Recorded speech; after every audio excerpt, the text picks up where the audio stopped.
Aquí nos habíamos quedado, ¿verdad? Y ¿me avisan si se ve, chiquillos? Sí, profe, se Se ve. ve, profe. Perfecto.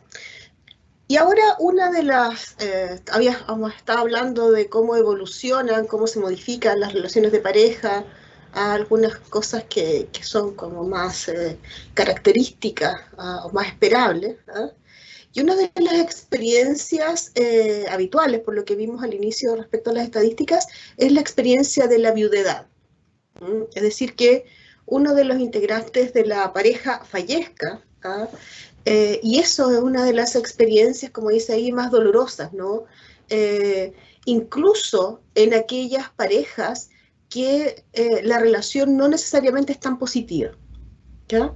Entonces, no solamente yo echo de menos, ¿no?, a la pareja que fue importante y con el cual yo evalúo que tuve una relación positiva, sino que incluso aquella pareja donde quizás las cosas no eran tan positivas en todos los planos, porque está la pérdida, ¿no?, del compañero o compañera, y está la pérdida de esa historia en conjunto que hemos construido, y también donde cada uno de nosotros lo que hace en esta historia larga, ¿no?, de pareja es no solamente construye un proyecto conjunto, sino que la relación y el otro me han ayudado a estructurarme a mí como persona. ¿Ya? Entonces, de alguna manera, todos esos elementos, ¿no?, configuran el significado que tiene, ¿no?, la pérdida de la pareja en la vejez. ¿Qué es lo que ocurre cuando uno de los integrantes se queda solo o sola? Lo que se ha visto es que en general las mujeres que quedan vivas, dice ahí, en un primer momento tienden a esperar más ayuda de su entorno familiar. Sus expectativas son de tener más apoyo, ¿ya? Pero también lo que se observa es que la diferencia de género aquí se ve, ¿no?, reflejada en que los hombres tienden a recibir más ayuda, ¿ya? Tienden a ser más dependientes del entorno familiar que las mujeres. Las mujeres, en algunas, ¿no?, se observa que tienden, después de elaborado el duelo, a reconstruir un proyecto personal solas, más que en relación con una nueva pareja. Y también pasa algo interesante respecto a esto que conversábamos hace un rato, que era la reestructuración de la red, ¿ya? Cuando una pareja se rompe, ya sea por la ruptura en términos de separación en edades más tempranas, o por la viudez en cualquier etapa del ciclo, ¿no? Hay amistades que son de ambos, que son los amigos de la pareja, y hay otros que son los amigos de uno de los integrantes de la pareja, con el cual uno los puede conocer, puede saber quiénes son, les puede caer bien, pero no son mis amigos, sino que son amigos del otro, el otro que ya no está. Entonces ahí también, ¿no?, hay una reestructuración ahí, porque probablemente aquellos que eran amigos de la pareja no siempre perduran de la misma manera cuando uno de los integrantes ya no está, ¿ya? Y también ahí hay una pérdida que es importante en términos de red de apoyo, ¿ya? Porque ya no somos los dos, sino que soy yo quien me quedé, y por lo tanto hay algunos amigos que permanecen y otros que tienen una calidad un poco más distante, ¿no? O de alguna manera, si antes eran significativos y tenían una permanencia más cotidiana en nuestras vidas cuando estábamos juntos, ahora que estoy viuda o viuda, esos amigos se alejan. Profesora, ¿Sí? una consulta. En la parte de los viudos, dicen que son más dependientes de la familia. Pero entonces, ¿cómo eso esa dicotomía con que reciben menos apoyo emocional de los hijos? ¿O es un hijo No, que no, tiene, como entre comillas, cargo? no, reciben, los hombres tienden a recibir más apoyo, ¿ya? Más apoyo que las viudas, ¿ah? Como que las viudas, de alguna manera, en términos generales, no estamos hablando del caso a caso, sino que en términos genéricos, ¿no? Tienden a vivir con mayor autonomía la etapa de la viudedad. ¿Ah? El ser viudas, ¿ah? Esta idea como popular, ¿no? Como que las viudas florecen, no necesariamente florecen, pero como que pueden reestructurar su vida comparativamente mejor que los hombres viudos, en términos generales, no estoy hablando del caso a caso. ¿Mm? Como que de alguna manera esta cosa cultural, ¿no? De que los hombres necesitan de otros para ser cuidados, ¿ah?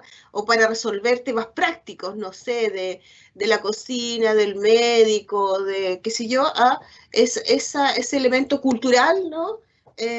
También hace su efecto, digamos, en la experiencia de la viudedad. ¿Mm? Entonces sería como que, ya, puede que necesiten más ayuda, pero no es como concordante que la vayan a tener hijos, los hombres. No, lo que pasa es que habitualmente cuando los hombres quedan viudos, ¿qué es lo que ocurre? Son los hijos, principalmente las hijas, ¿no?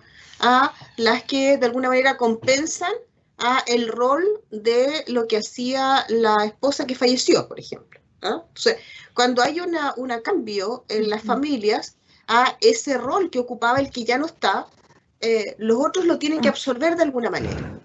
Y lo que ocurre habitualmente es que cuando es el hombre el que se queda viudo, a veces alguno de los hijos, habitualmente las hijas o incluso las nueras, lo que hacen es ayudar a compensar eso.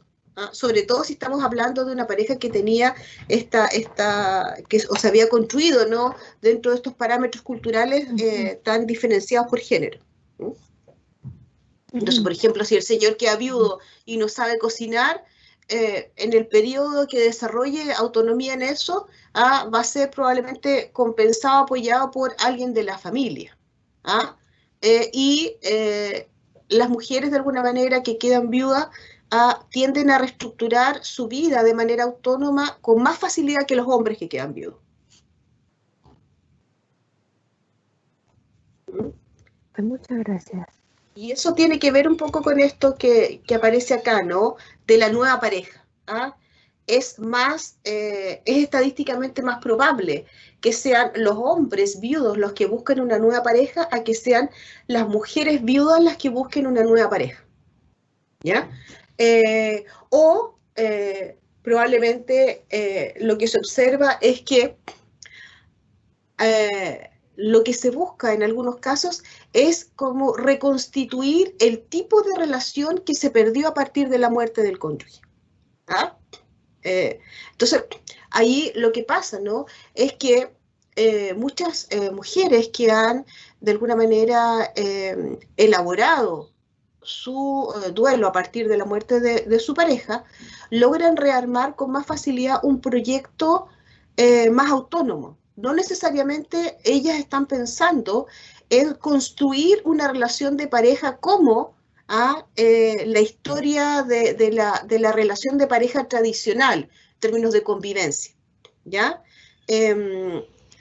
Se observa que mucho más habitualmente, ¿no? Las personas mayores, cuando quedan viudos o viudas, tienden a abrirse a otros tipos de relación un poco más abiertas, ¿no?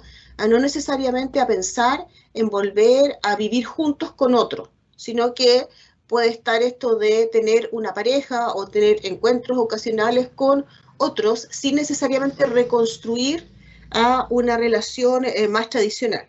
Eso se observa mucho más fácilmente en la experiencia de los hombres que en las mujeres, que buscan más activamente una nueva pareja. ¿Ya? También esto de la nueva pareja y la decisión, por ejemplo, de formalizar la relación socialmente o formalizar esa relación legalmente a través del matrimonio, las personas lo evalúan respecto al impacto negativo que puede tener eso. Por ejemplo, hay circunstancias donde se pierde beneficio si la persona se vuelve a casar, ¿ya? Entonces, por razones prácticas, dice, ¿sabe qué más? Vivamos juntos o tengamos una relación puertas afuera, pero no nos casemos.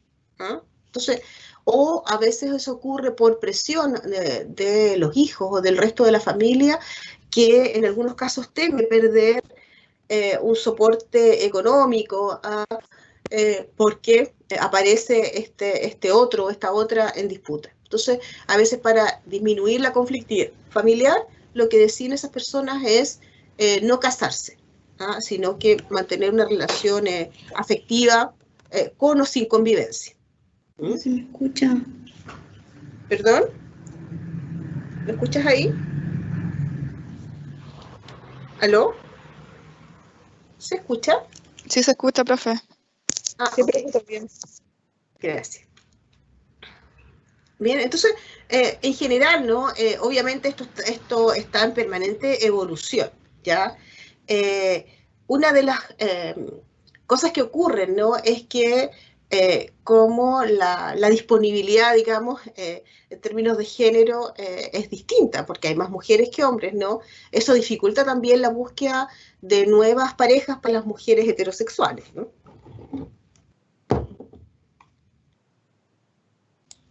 Profe, disculpe, Y ¿cuál era el otro aspecto que hablaba de que no querían volver a casarse? Porque primero había mencionado algo y después que era por evitar conflictos con la familia. A ver, muchas veces es porque bajo ciertas circunstancias, ¿no? Hay pérdida de beneficios económicos si yo vuelvo a casarme, ¿ya? Entonces, ahí hay una necesidad práctica de que si yo me caso puedo perder algunos beneficios que estoy obteniendo, ¿ya? Entonces, por eso es que las personas pueden decidir que a estas alturas prefieren, ¿no? Para mantener los beneficios económicos, por ejemplo, mantener una relación sin vínculo legal. ¿Ah? O porque también ya no les importa, porque les parece complicado, o para evitar conflictos con la familia. ¿Ah? A veces son las familias las que se oponen mucho más fuertemente a que las personas se casen, y dicen, bueno, ya está bien, sigan juntos, pero tiene muchas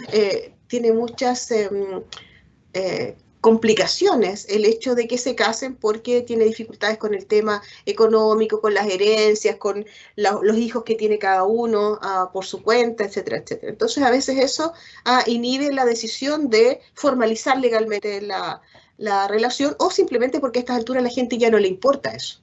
¿No?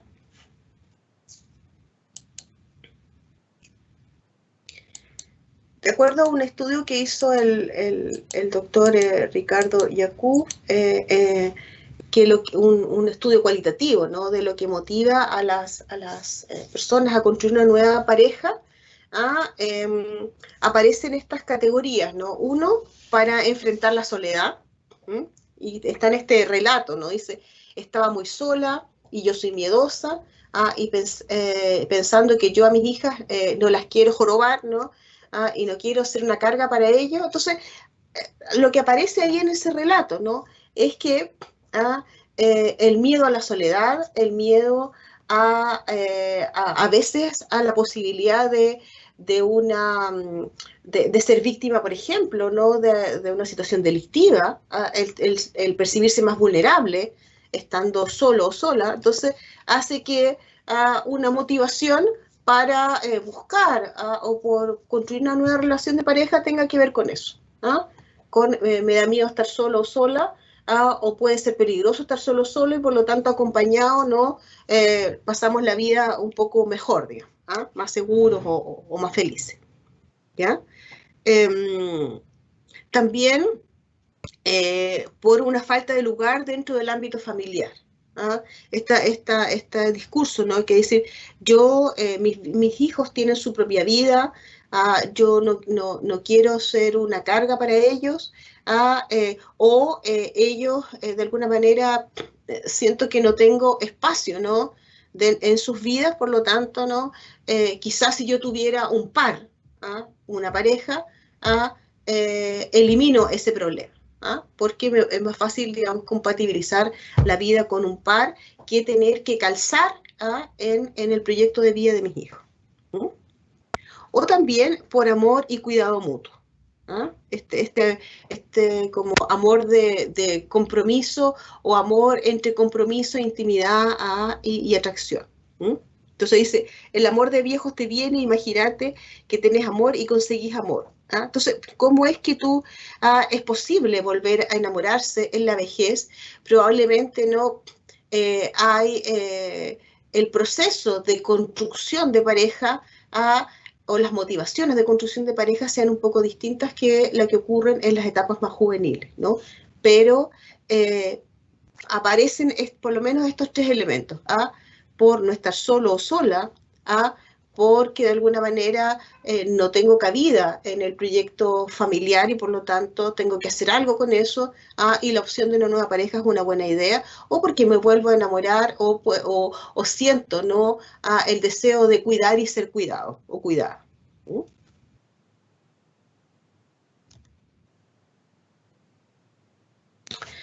Y vamos a este otro ámbito que tiene que ver con la sexualidad en la vejez. La sexualidad primero se ha definido como un derecho, ¿no? Pero también como un elemento esencial que contribuye a la salud en general y a la satisfacción en la vida.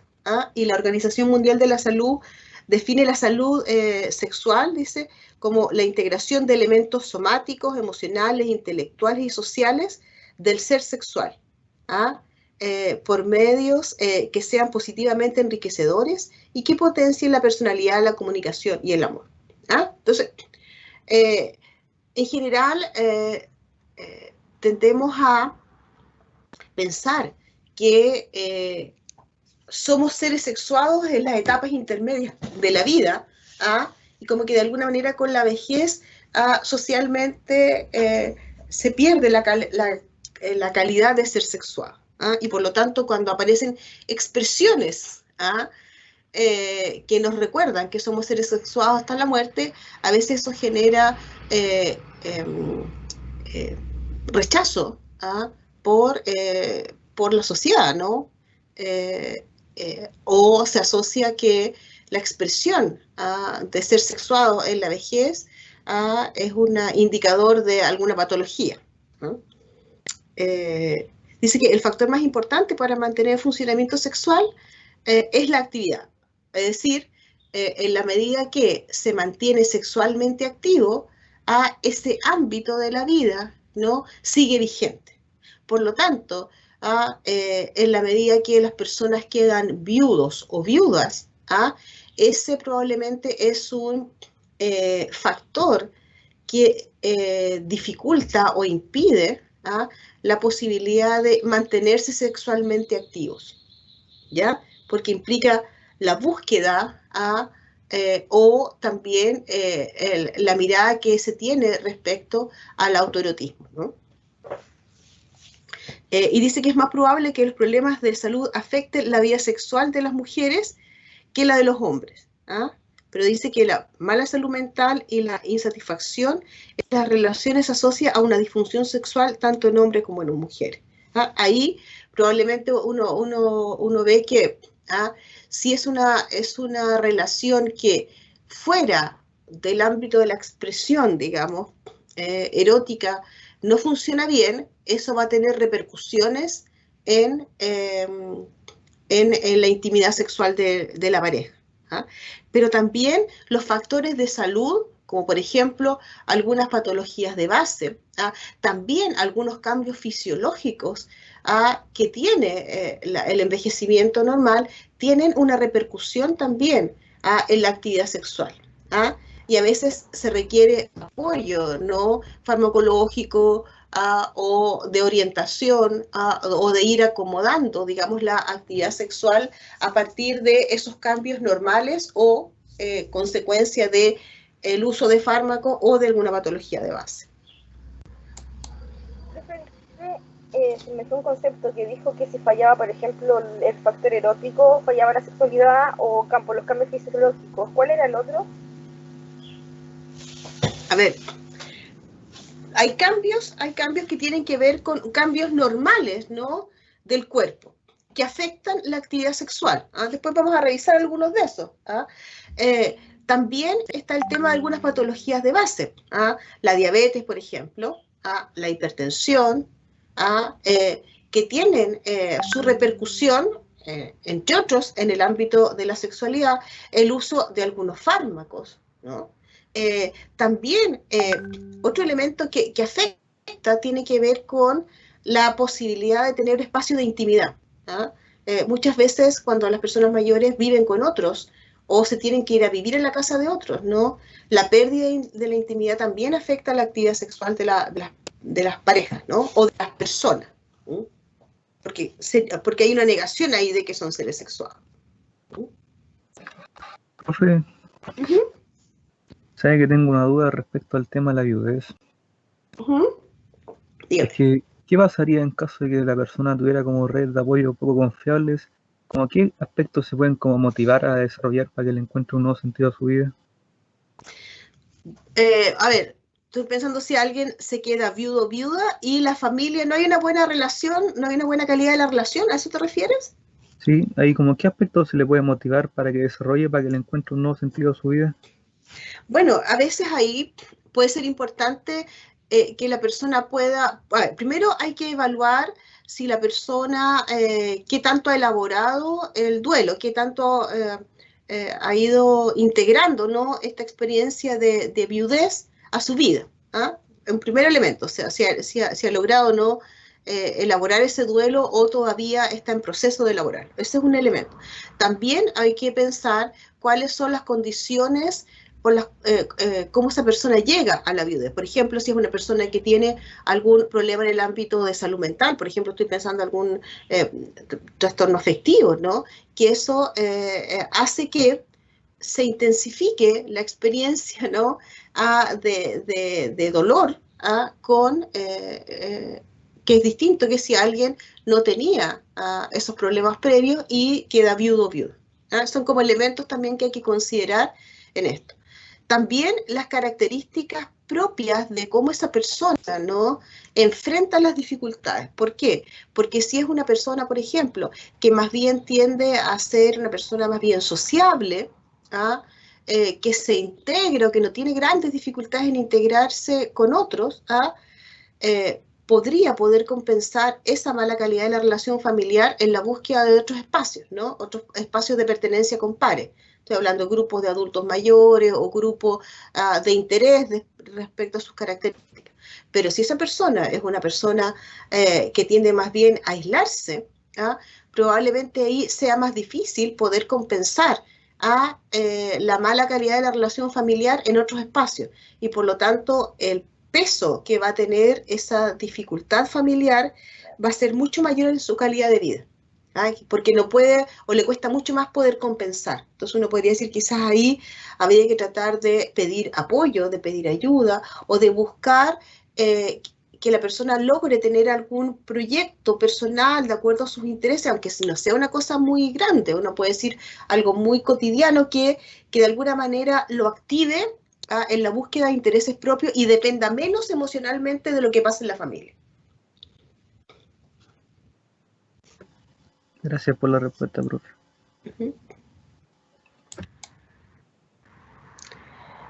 En estas evaluaciones de calidad de vida, ¿no?, también se pregunta respecto a la vida sexual. Y si vemos, ¿no?, en el cuadro superior, ¿ya?, cuáles son las personas que mantienen una vida sexual activa en la vejez, se observa que los hombres ganan al grupo de las mujeres respecto a la actividad sexual, ¿ya? Y si vemos respecto a los tramos de edad, los adultos mayores más jóvenes versus los adultos mayores de más avanzada edad, ¿no?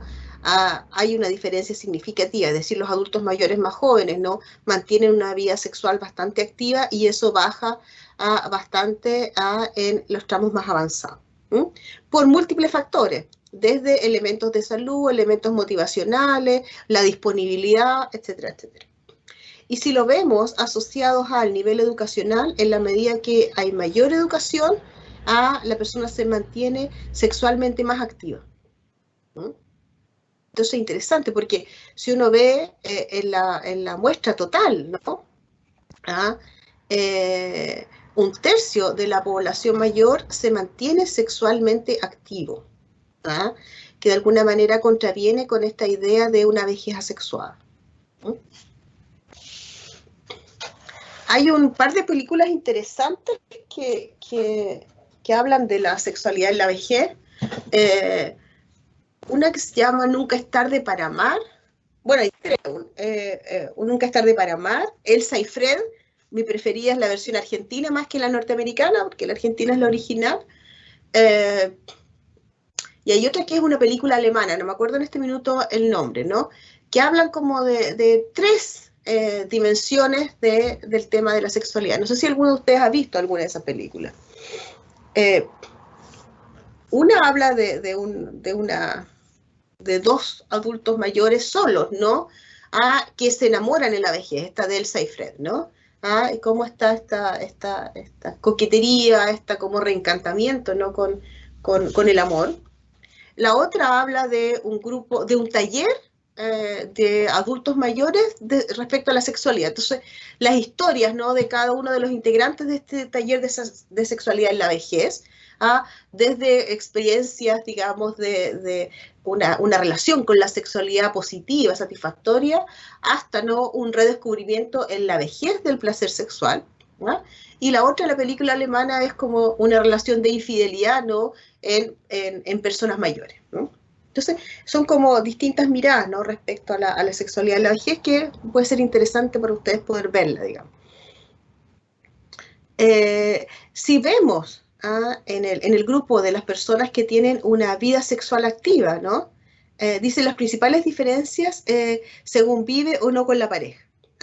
Obviamente, ya las personas que no tienen pareja o que no viven con una pareja tienen mucho más dificultades para mantenerse activos sexualmente, ¿ya? Que aquellos que tienen disponibilidad de una pareja, ¿ya? Es decir, de una pareja puertas adentro, puertas afuera. Entonces, uno de los factores que de alguna manera hace que las personas se jubilen de su vida sexual activa es la pérdida de la pareja. ¿Por qué? Porque probablemente sea más difícil poder acceder a nuevas parejas.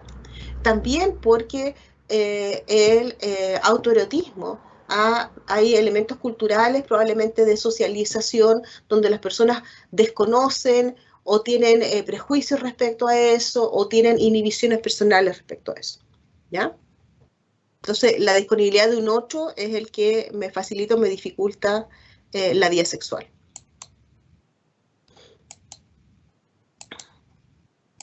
Y cuando nosotros hablamos, ¿no?, de sexualidad, sabemos que la sexualidad es mucho más que el acto, ¿no?, de lo erótico, de lo sexual, del coito, sino que es la experiencia de ser seres sexuados desde que nacemos hasta que morimos. Entonces, la sexualidad, por una parte, ¿no?, es una forma de estar en el mundo, de concebir el mundo y de ser percibido por el mundo, pero también como una experiencia personal, es una vivencia de ser sexuado. También es una motivación, como dice ahí, una pulsión, ¿no? Un concepto más psicodinámico, ¿no? Una pulsión, un deseo, un motivador, podríamos decir también. Pero también eso se traduce en acciones. Yo como ser sexuado hago cosas, que tienen que ver con la búsqueda, el acto de la expresión sexual, de lo erótico, que tiene posibilidades y restricciones, ¿no? Culturales. Aquí está la imagen, ¿no? de esta película Elsa y Fred, la versión argentina, ¿no? Entonces, primero, lo que ocurre es que la sexualidad en la vejez se va transformando, ¿no? Y en etapas juveniles puede haber mayor tendencia a disociar como los distintos elementos que están ahí. Es decir, yo puedo tener una actividad sexual muy placentera, pero con alguien que no tengo necesariamente un vínculo afectivo, ¿ya? Solamente es un encuentro sexual y no afectivo. Lo que se ha observado en la vejez es que para que sea una actividad satisfactoria, las personas buscan la integración de lo erótico con lo afectivo. ¿Ah? Entonces, hay menos disociación de los distintos elementos en la vejez. Entonces, Profesora, ¿sí? Es que hablando sobre películas, le puedo recomendar una que es la extracción de un libro, Amor en tiempos del cólera, de Gabriel García Márquez. Sí, por supuesto que la vi, obviamente. Y ahí la sexualidad también tiene ese componente ya desarrollado de los personajes. Exacto. Lo que erotiza, probablemente en la vejez está asociado al afecto, a la ternura, a la preocupación, que quizás en una experiencia que se considere positiva en etapas mucho más jóvenes, ¿no? Quizás tiene menos relevancia.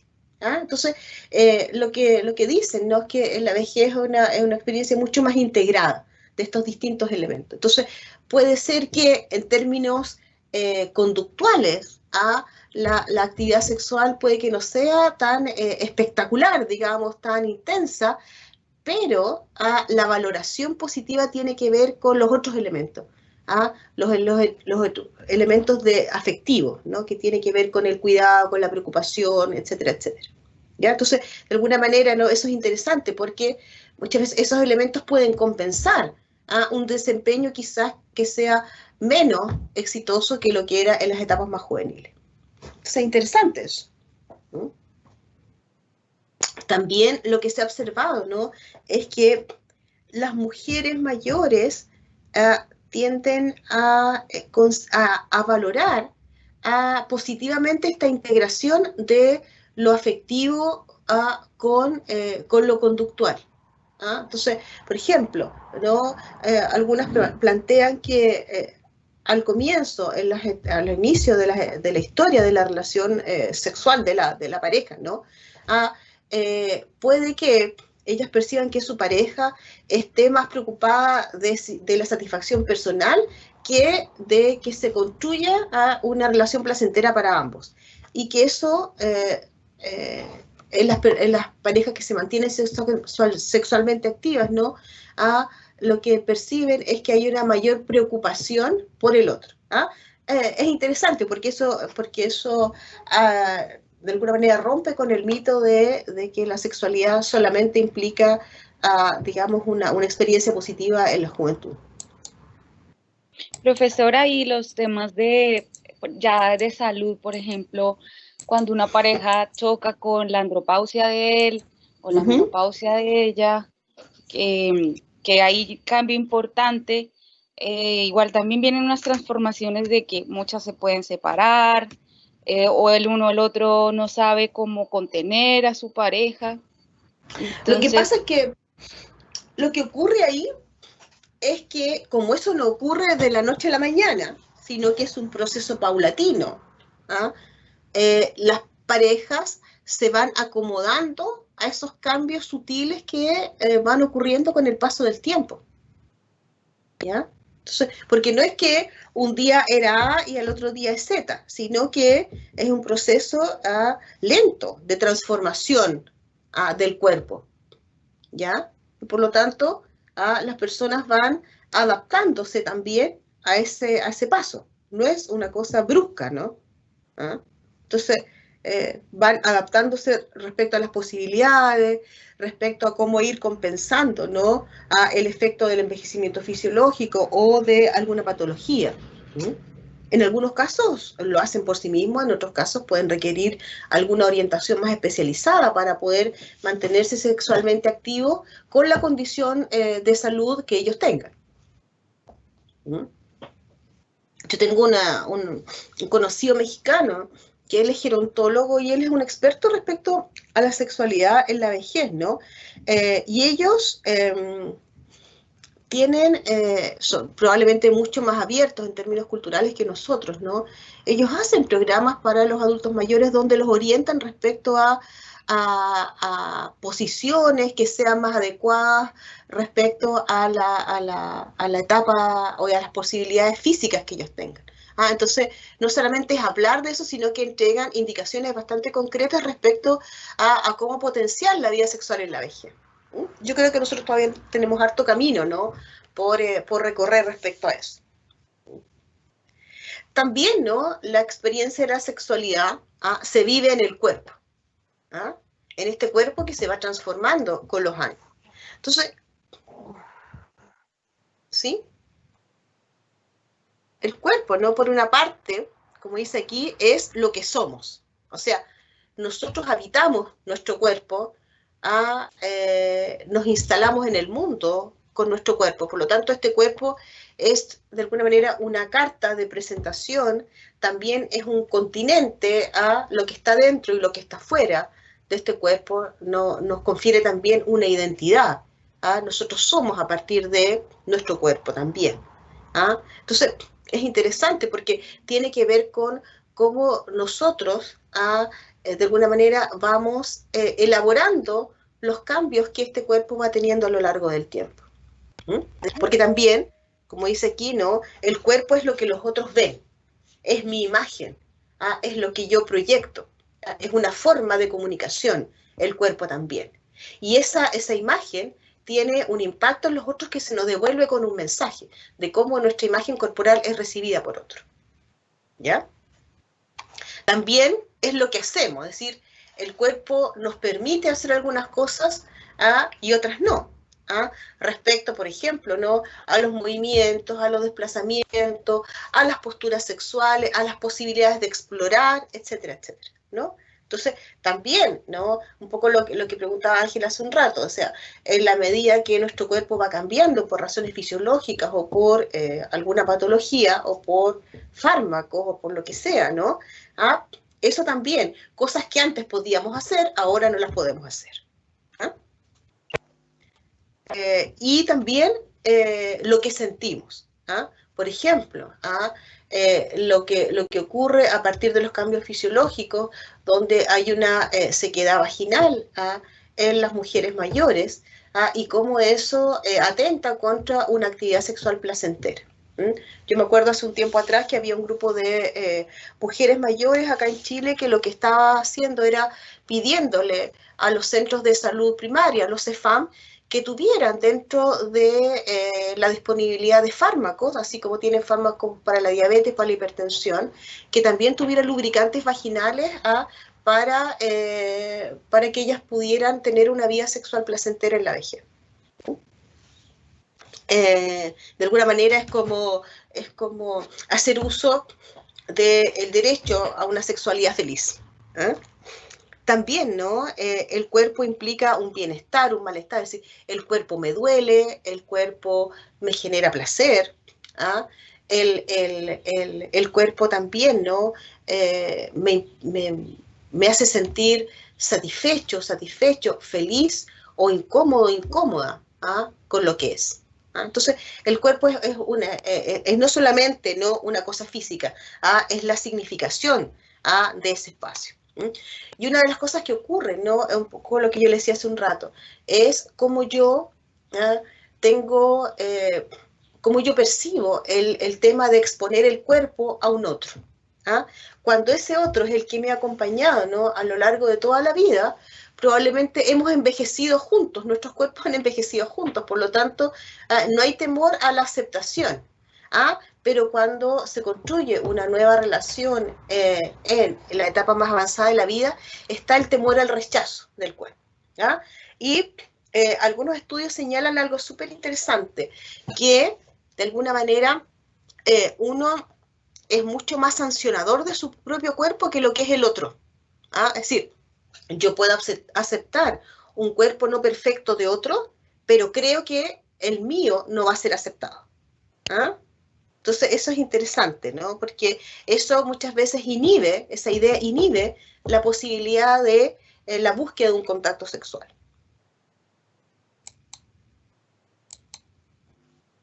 Profe, disculpe, respecto a algunos conceptos que no explicó, no entiendo. ¿A qué se refiere, por ejemplo, lo que somos a fronteras?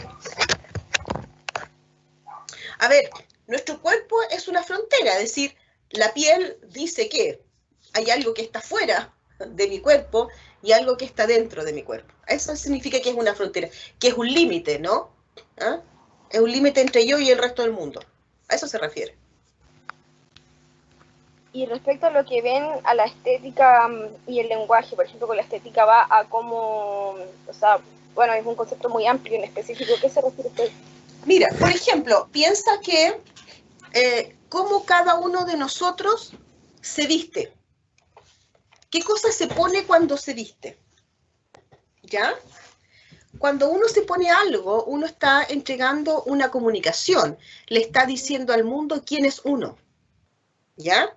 O sea, si yo me visto con un trajecito 2 piezas, con una blusita con huelito y con un collar de perla, le estoy mostrando al otro no solamente una imagen estética, sino que también le estoy transmitiendo quién soy yo.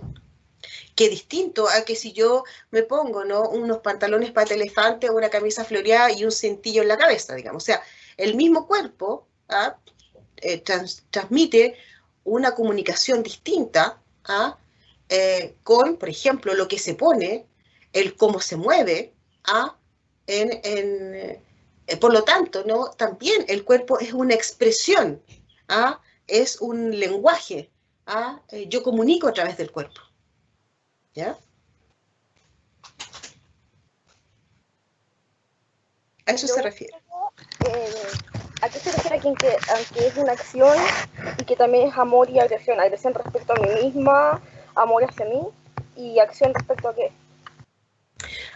Con el cuerpo yo hago cosas. O sea, con el cuerpo yo salto, con el cuerpo yo camino, con el cuerpo yo me muevo, con el cuerpo yo bailo, con el cuerpo tengo actividad sexual también. Lo que yo hago con mi cuerpo. Ajá. ¿Sí? A eso se refiere. Entonces, si lo vemos en el plano de la sexualidad también, ¿no? ¿Cuáles son las cosas que este cuerpo me permite hacer? ¿Cuáles son las cosas que este cuerpo ya no me permite hacer? ¿Verdad? Entonces, por eso es que tiene que ver con lo que aparece aquí, ¿no? Con las pérdidas objetivas y subjetivas. Es decir, yo puedo que con este cuerpo, ¿no?, hay cosas que antes hacía que ahora ya no puedo hacer. O que yo puedo hacer, pero percibo que no puedo hacer. Entonces yo me inhibo de hacerlos. Por ejemplo, me inhibo de tener una actividad sexual con un otro porque pienso que a este cuerpo ya no le corresponde ese tipo de cosas. ¿Sí? Y respecto al amor y la agresión, eso no me lo respondió, disculpe. A ver, uno experimenta la vida a través del cuerpo.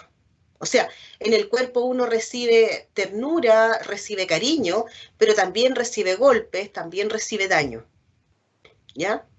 En el cuerpo se contiene la experiencia física, y cómo esa experiencia física se transforma, ¿no?, en cómo yo lo significo. Entonces, efectivamente, ¿no?, un cuerpo puede ser querido, puede ser amado, puede ser respetado, puede ser cuidado, pero también puede ser violentado, puede ser golpeado, puede ser censurado, puede ser denostado también. ¿Mm? Gracias. ¿Sí? Entonces, ¿no?, La sexualidad, por lo tanto, es una experiencia muy compleja, ¿no? Que nos habla, por una parte, de que en el ámbito psíquico, psicológico, ¿no? Hay formas distintas, dice, de enfrentar los cambios y los temas de envejecer, ¿ya? Es decir, cómo nosotros vamos significando nuestras experiencias, A eso se refiere. Pero también el cuerpo, ¿no? Implica que hay un elemento biológico, estético, dice, de funcionalidad, de posibilidad, y que cambia con el cuerpo, con el tiempo. Entonces, este cuerpo que está en transformación, también se vincula con muchos ámbitos de la vida, entre otros la sexualidad. ¿Cómo es que yo voy observando estos cambios e integrando estos cambios para poder mantenerme sexualmente activo? ¿Ya? Si yo considero, por ejemplo, que es un cuerpo poco atractivo, que es un cuerpo que no va a ser no va a ser deseado por otros, ¿no? Probablemente, ¿no? Esa conceptualización, que es un elemento psicológico, también contribuye, ¿no? A darle posibilidades o no a este cuerpo. También hay elementos obviamente culturales, o sea, la idea de que la vejez es una etapa asexuada es un factor probablemente que inhibe significativamente o sanciona significativamente las expresiones de la sexualidad en la vejez, o las distintas expresiones de la sexualidad. Si nosotros, ¿qué pasa cuando uno ve a una persona mayor en actitud de coquetería con otro? ¿Cuál es el discurso social que aparece ahí? Creen que si es hombre, que es un viejo verde, si es una mujer, pucha, ¿cómo decirlo? Yo lo que he escuchado son palabras tan fuertes al que de los mismos adultos mayores, que son de esta misma época, que son homosexuales, por ejemplo, que son poco decentes, principalmente la mujer, tristemente es la que de esa época tiende a juzgar más a cómo se desenvuelve una mujer que el hombre. Exacto, está teniendo un comportamiento muy sancionado. ¿Cómo es que se le ocurre sentir deseo sexual y además buscarlo y además en un ambiente donde eso que ella hace se supone que no le corresponde? Está haciendo algo transgresor, no le corresponde. Entonces, todos esos discursos sociales, uno los internaliza y uno opera respecto a eso, ¿ya? Y tiene un efecto concreto. Y entonces, claro, si una persona mayor está en una actitud de conquista, ese mismo comportamiento, si tuviera 30 años o 20 años o 15 años, es significado socialmente distinto. Pero también la persona dice, chuta, estoy haciendo algo que no debería hacer, o estoy sintiendo algo que se me ha enseñado que yo no debería sentir a estas alturas. ¿Ya? Y eso es un elemento cultural. Afortunadamente, no, los factores culturales son modificables, ¿no? También el hecho, ¿no?, de que la sexualidad, ¿no?, se ve dificultada respecto a su ejercicio. Hay mucho, o sea, si uno observa, ¿no?, la sexualidad tiene que ver con una experiencia en todos los ámbitos del individuo, ¿ya? Ahora, que tiene factores personales, factores culturales, y que también tiene una significación. Entonces, y eso es algo que nos acompaña durante toda la vida. Nunca nos jubilamos de ser seres sexuados. Hay algunos elementos del contexto, ¿no?, que facilitan o dificultan la vida sexual. Por una parte, ¿no?, como veíamos hace un rato en el gráfico, ¿no?, la falta de acceso a la pareja es una de las dificultades para poder mantenerse sexualmente activo. Sobre todo si yo no integro, ¿no?, el autoerotismo como una experiencia también satisfactoria. También está el tema de la enfermedad. O sea, hay patologías que efectivamente atentan contra la vida sexual, ¿ya? Porque impiden, ¿no?, el disfrute, la satisfacción o incluso la experiencia del deseo sexual, ¿ya? Y otro elemento del contexto que tiene que ver con la intimidad, ¿no? Estoy pensando, por ejemplo, ¿no?, en las personas mayores que viven con otros, o que se van a vivir con los hijos, o que los hijos se van a vivir con ellos. ¿Ah? En esa película del taller de sexualidad, ¿ah?, esta película argentino-española, ahí hay una situación tragicómica, ¿no?, de un abuelo que se va a vivir a la casa de los hijos, ¿no? Y el único espacio posible es compartir dormitorio con su nieto adolescente, ¿ya? Entonces, ¿cómo es que estos dos personajes, ¿no?, pierden su intimidad? El adolescente y el abuelo también pierden su intimidad, y cómo resuelven ellos eso en este espacio, digamos, donde hay deseo sexual, pero no hay posibilidad de intimidad. Pero también lo que ocurre en las residencias de adultos mayores, ¿no? Donde todavía no se ha considerado el deseo, digamos, o el ámbito de la sexualidad como un elemento que debería pensarse, ¿no?, en las residencias permanentes, ¿no? O sea, por ejemplo, el hecho de que el personal pueda entrar sin ninguna restricción a las habitaciones de los adultos mayores. ¿Qué pasa cuando hay interés en actividad sexual entre los mismos residentes, por ejemplo? Me acuerdo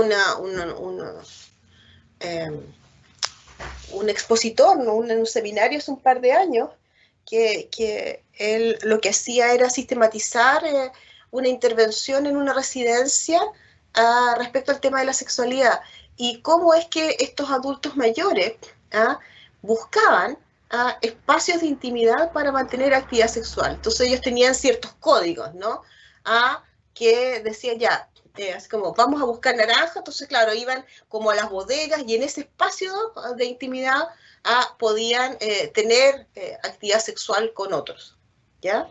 Entonces, claro, eso era usado de manera oculta, ¿no? Así como tenían que buscar un espacio porque no estaba reconocido como una necesidad, ¿ah?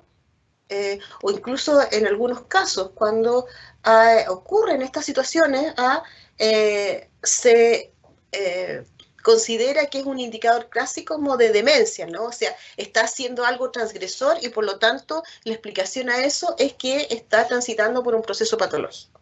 Entonces, Profe, ¿eso igual refleja como el poco manejo de los profesionales respecto a la vejez? O sea, la sexualidad de la vejez, ¿no? Absolutamente, la invisibilización de eso.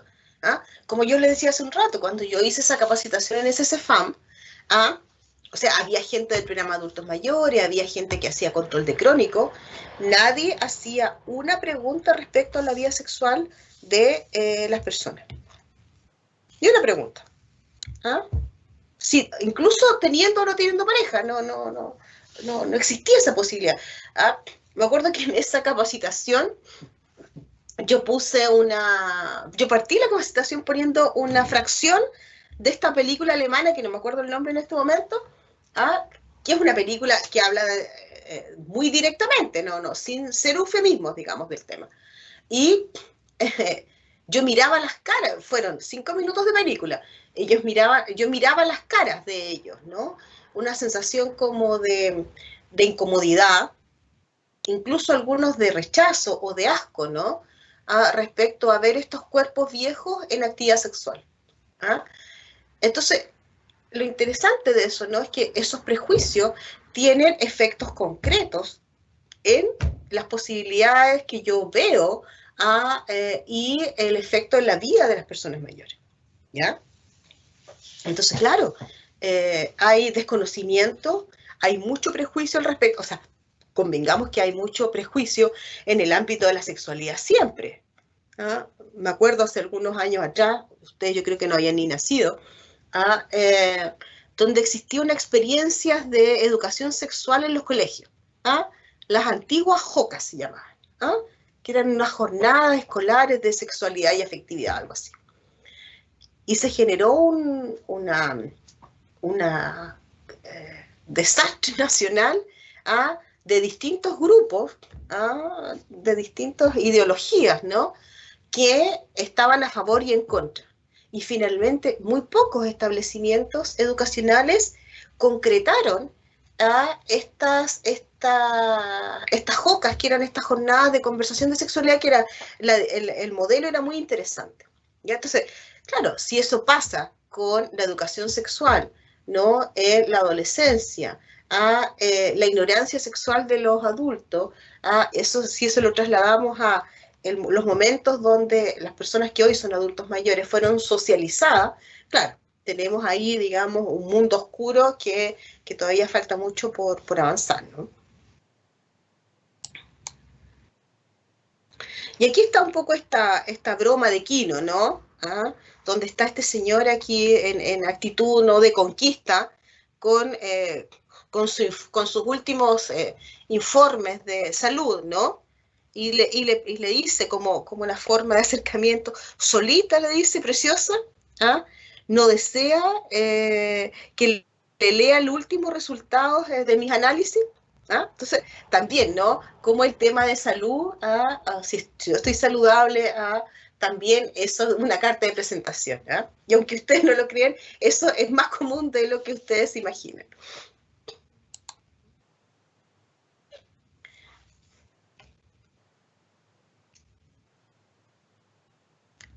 Bien, y vámonos a ver cuáles son algunos de los cambios físicos, ¿no?, que ocurren con el envejecimiento natural. O sea, hay una transformación en todos los sistemas del cuerpo, por lo tanto, eso significa, ¿no?, que hay un cambio en la piel, un cambio en la tonicidad muscular, en la densidad de los huesos. Es decir, nuestro aspecto físico va cambiando, pero también la fisiología, no solamente una cosa de estética o de forma, ¿no?, sino que también implica, ¿no?, un cambio de funcionamiento. Y acá lo que sabemos es que hay una disminución de la reserva funcional y de la respuesta adaptativa a los cambios. ¿Qué significa una reserva funcional? Es decir, que cuando yo estoy en reposo y tengo que hacer un esfuerzo que me demanda, un esfuerzo físico demandante, ¿ya?, yo tengo un tiempo en el cual yo reacciono y en el tiempo en el cual yo me recupero. Por ejemplo, si yo estoy en reposo y tengo que subir rápido una escalera, probablemente si yo soy una persona más joven o en mejores condiciones físicas, no me va a generar tanta dificultad subir esa escalera corriendo, o el tiempo de que yo termino de subir y me siento de nuevo como en equilibrio va a ser mucho menor. En la medida que yo voy envejeciendo, necesito más tiempo para recuperarme, o necesito, ¿no?, de alguna manera el esfuerzo físico, incluso con menor intensidad, me genera una reacción como si fuera un ejercicio muy importante. Entonces, eso obviamente también tiene repercusión, ¿no?, en el ámbito sexual, ¿no?, que implica, ¿no?, una actividad física intensa. Y uno de los elementos claves para eso, ¿no?, primero, me parece a mí que el sentido del humor es algo importante. Las parejas que logran compensar lo que no funciona tan bien, que logran tomarse con tranquilidad, por ejemplo, las dificultades de erección o el lento proceso de excitación. O sea, si las personas logran tomarlo con sentido del humor, logran normalizarlo, logran compensar eso con otras prácticas sexuales, probablemente van a tener una vida sexual mucho más placentera en la vejez. Que sí evalúan eso como algo irreversible, por ejemplo. ¿Qué es lo que le ocurre a las personas, por ejemplo, que tienen problemas cardíacos, ¿no?, que hicieron algún infarto y después el retomar la actividad sexual probablemente está asociada a muchos temores, miedo a un nuevo infarto, miedo a generar daño, y muchas veces se genera ahí un círculo vicioso de evitar a la actividad sexual después de un evento como ese. ¿Y qué es lo que ocurre en términos de la respuesta sexual humana? Aquí nuestros viejos y amigos Master y Johnson, ahora tengo entendido que no sé si en Netflix o en alguna de esas plataformas, ¿no? Están dando la vida de ellos, la historia de ellos, yo creo que a ellos les debemos un gran, en gran medida, muchos de los conocimientos que tenemos respecto a la respuesta fisiológica de la sexualidad humana. Lo que ocurre, recuerdo que esto lo hemos visto en otros momentos, ¿no? Las distintas etapas, ¿no? del ciclo sexual, diferenciado por hombres y mujeres, ¿no? Y cómo vemos que los procesos de excitación, ¿no? Son mucho más lentos para las mujeres que para los hombres, ¿no?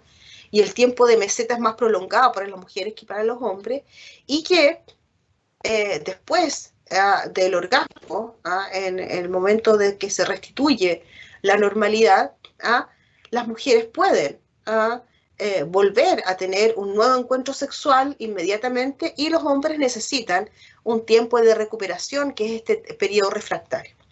Lo que ocurre con la vejez, con estas distintas fases, es que en la fase de excitación, ¿no? Las mujeres, por un cambio fisiológico, van perdiendo la lubricación natural y la elasticidad vaginal, como que la vagina se va acortando. Por lo tanto, eso hace que se requiera más tiempo de estimulación para lograr la excitación y para continuar con el coito, ¿no? Y también la necesidad a veces de apoyo extra, como la lubricación vaginal. ¿Qué es lo que pasa con los hombres en esta etapa de excitación? Primero, ¿no? Que los hombres se demoran mucho más tiempo en lograr la erección que lo que hacían en etapas más juveniles. En la medida que son más viejos, ¿no? Logran una erección en más tiempo, es una erección que permanece menos tiempo firme, y que la firmeza es menor que en la etapa juvenil. Lo que ocurre también en la etapa intermedia, que es la etapa de meseta, ¿no? Que se requiere más tiempo y más estimulación para el orgasmo. Y ahí es donde algunas parejas muestran, algunas parejas mayores muestran, ¿no? Que efectivamente esta etapa, ¿no? Como de excitación, de juego, que muchas veces en las etapas más juveniles no se daba tanta importancia, aquí se vuelve mucho más relevante, y eso hace que la experiencia pueda ser muy placentera también para las mujeres. Y las mujeres, respecto al orgasmo, ¿no? Pueden disminuir su capacidad multiorgásmica, es decir, pueden tener un orgasmo, puede ser ese orgasmo un poco menos intenso, pero quizás va a ser más difícil la experiencia de tener varios orgasmos sucesivos. Y en los hombres hay una disminución de la duración del orgasmo. Y lo que ocurre acá respecto a la fase de resolución, ¿no? Que esta fase donde los hombres necesitan tiempo para recuperarse para la segunda, el segundo intento, digamos, como decía el profesor Yacoub en un seminario, de una manera muy divertida, ¿no? Decía, bueno, que los hombres decían, una muy bien, pero el bis, por favor, no me lo pidas ahora. ¿Ya? O sea, como probablemente, ¿no? Estos encuentros, ¿no? Repetidos, sea una experiencia mucho más difícil en la vejez que lo que es en la etapa más juvenil.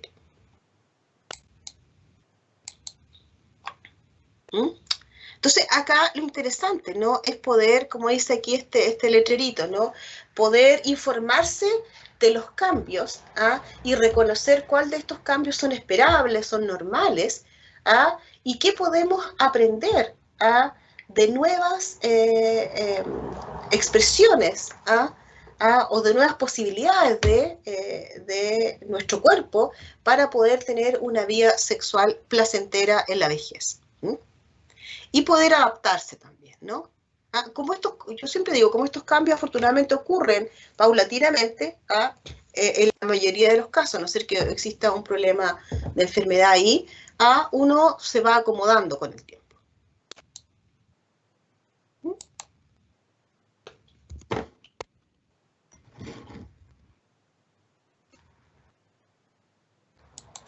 Veamos preguntas, dudas. Ya había levantado la manita hace un rato, pero no la quise interrumpir. Dale, Catherine. Que en el asunto de lo que habla usted netamente, lo que es biológico en el sentido sexual, yo lo encuentro súper importante. O sea, el libro de la sexualidad del adulto mayor que usted me hizo leer, yo lo vi el semestre pasado, por un trabajo que estuve haciendo. Entonces, me nace la duda de por qué esto tiene que ser tabú, porque mire, médicamente hablando, claro, al iniciar las personas mayores relaciones sexuales, también usan condón, también tienen derecho a tener infecciones de transmisión sexual, también se contagian el VIH, y de hecho los índices de VIH en adulto mayor en Chile son altos. Entonces, lo que usted habla del asunto de la lubricación femenina y masculina, también es importante que ellos lo sepan, si es como, son personas, entonces tienen las mismas necesidades como en cualquier otra etapa de la vida, simplemente es diferente, pero no deja de tener una relevancia porque es sexualidad al fin y al cabo, y abarca muchos ámbitos. Entonces como que al coartarlo, o los mismos prejuicios que también le he visto la cara de la gente cuando se pregunta como, oye, ¿ustedes mantienen relaciones a pesar de la edad que tienen? Y es como, sí, como que los miran como súper raros, pero tiene relación una cosa con otra, y es súper importante porque hay gente que al desconocer esto, cuando van a los policlínicos y las personas van, no sé, por algún herpes, o van porque simplemente no han sabido cómo llevar a cabo la relación sexual en esa etapa, pero debería ser como más apoyado todavía eso, como más valorado todavía, porque quizás en las etapas más juveniles, como lo dice usted, en ese entonces no había tanta educación sexual integral que les dijera, oye, ¿sabes qué? Hay que hacer esto, no que poca, ninguna. Entonces hay más tabú todavía, y debería ser como más, como le dijera, de apoyarlos más todavía, porque a lo mejor hay cosas que ellos no conocen. Hay incluso, acá en Talca hay una sex shop que mucho adulto mayor está consultando, porque el chico que la administra tiene para explicar, es como, da gusto consultarle. Exacto. Entonces, esto ha aumentado también con el tiempo y uno se da cuenta. Entonces, de que hay interés, hay como duda, hay curiosidad. Exacto. Entonces, si en bueno, yo creo que el tema de la sexualidad en general es un tema bastante tabú. O sea, yo no sé la experiencia de ustedes, pero yo no sé si efectivamente ustedes tuvieron información, así como, no sé, en los colegios, en la familia, más allá de la típica cosa, ¿no?, de prevención de embarazo, que es como el clásico, ¿no? Sino que si tuvieron la posibilidad de tener información amplia, o tuvieron que, como la mayoría de los adolescentes, ¿no?, rebuscarse la información por donde pudieran obtenerla, ¿no? A veces con fuentes más válidas, otras menos válidas, ¿ya? Entonces, la sexualidad es un tabú en general todavía, lamentablemente. A pesar de que han habido avances, hay que reconocerlo, hay que pensar que las personas mayores se criaron probablemente en un contexto cultural donde eso era mucho más tabú que ahora, ¿ya? ¿Sí? ¿Y qué tan dispuestos están los adultos mayores a recibir educación sexual? Mira, hace un par de años atrás, ya no me acuerdo cuánto tiempo, pero no era tanto, un grupo de estudiantes de esta misma, pero en el ramo de intervención en adultez tardía, en esta misma versión, digamos, ya no me acuerdo cuánto tiempo, hicieron un taller de sexualidad con un grupo de adultos mayores.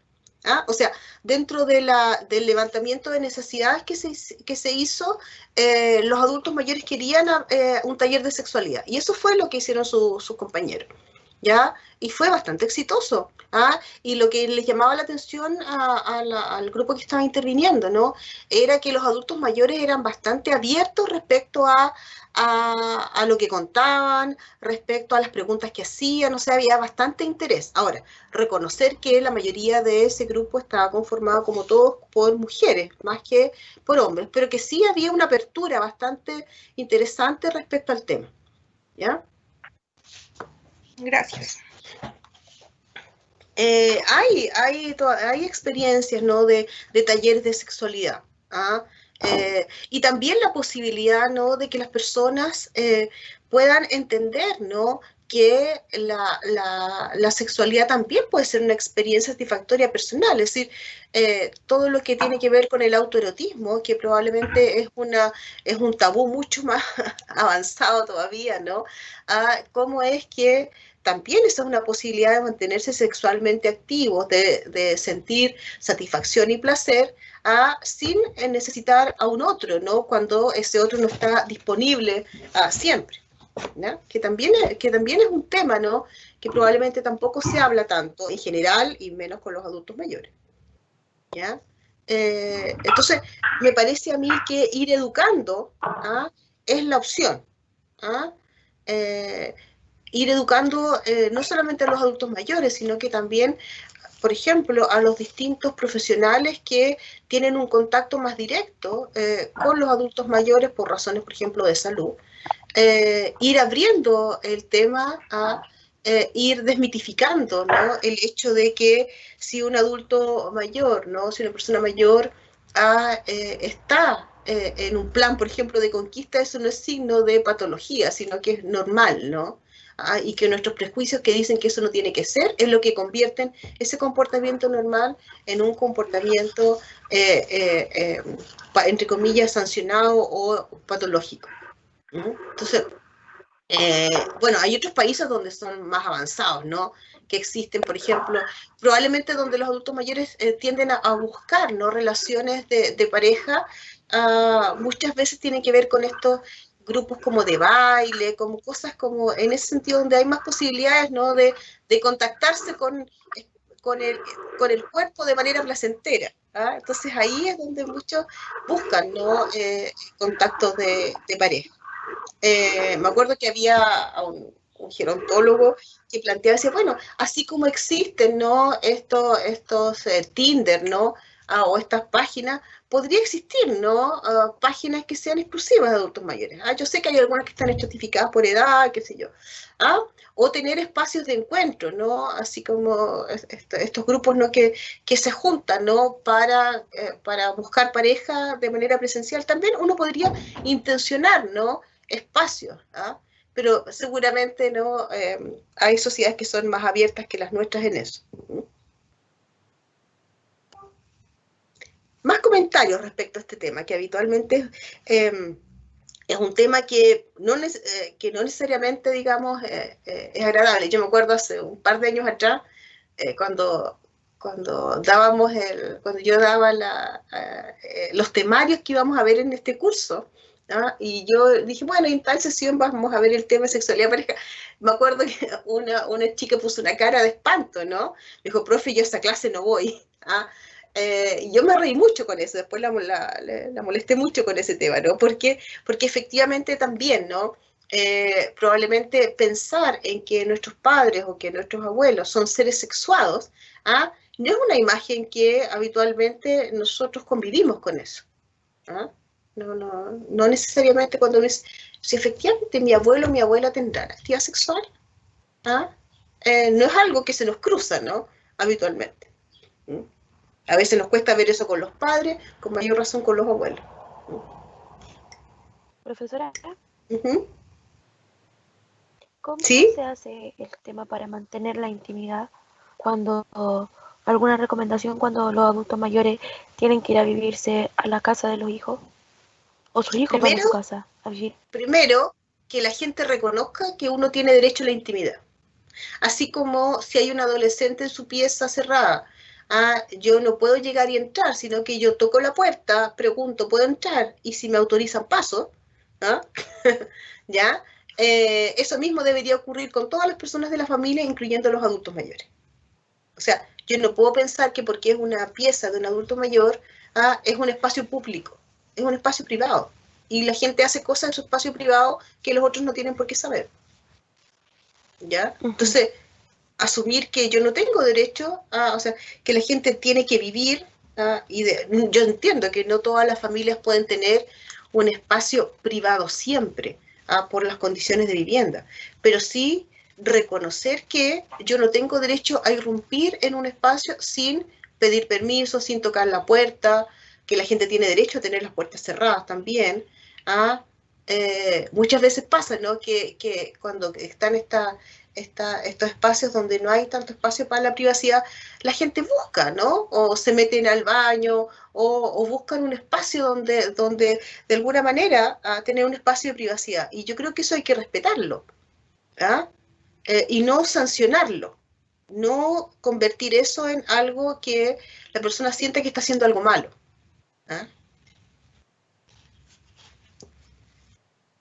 Ya, profe, gracias. ¿Qué más? ¿Comentarios respecto al tema? ¿Opiniones?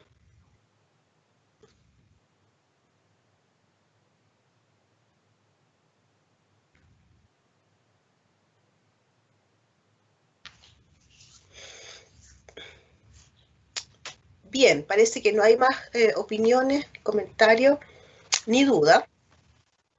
¿Sí? Es que como estaba diciendo que eran comentarios, dudas respecto al que tenía uno, pero respecto a la prueba de la próxima semana y de los textos en sí. Sí. Me acuerdo que usted dijo que, pero no sé si será solo ese, el 3 de su libro con el profesor Claudio Rojas, pero ¿hay algún texto que sea así como obligatorio, aparte de ese para la prueba? Porque sé que hay que leerlos todos, pero es como para dar un mayor... Déjame revisar ahora el cronograma.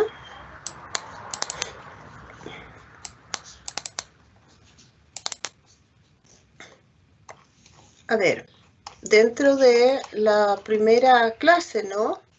Está este de Rodríguez, Uribe y Valderrama, la intervención psicológica en adultos mayores.